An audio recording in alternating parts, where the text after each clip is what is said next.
Amidar, Amidar, Amidar! It is a fun word to say, and in the arcades a very fun game to play. As we will see in this review of the game for the Atari 2600, it is an okay game to play.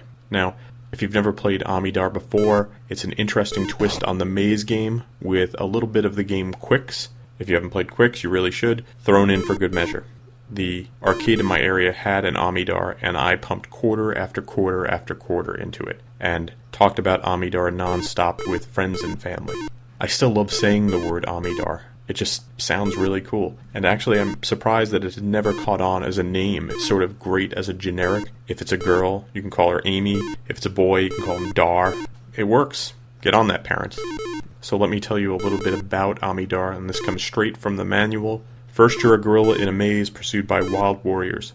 The gorilla wants to color in the maze, and the warriors want to do in the gorilla. It's up to you to keep the gorilla ahead of the patrolling pack while you guide him on his coloring spree every which way throughout the maze. If you're successful, suddenly you're a paint roller, pursued by patrolling pigs, and it's another fast and furious chase all over again. That sounds like it's an odd description, but as you can see, it's an apt description. Although, I'm still on the first screen here, and I do not do as well as I used to. I think as a kid I used to try to do all the vertical lines and then could just run up and down the edges and fill it in all at once, and it was very satisfying to me.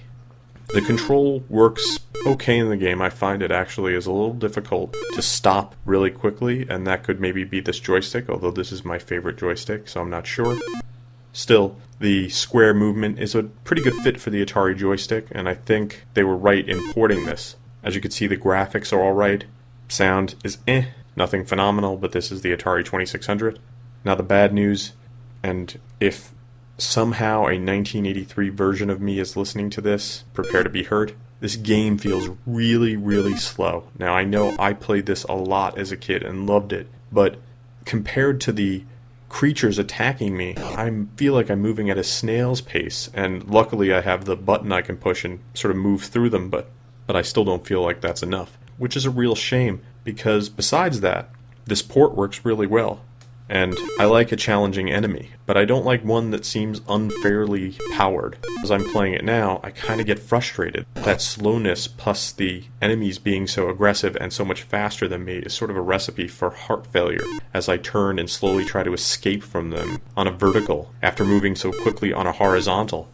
I was playing this last night trying to get ready for this, and I found myself almost ready to scream at the television.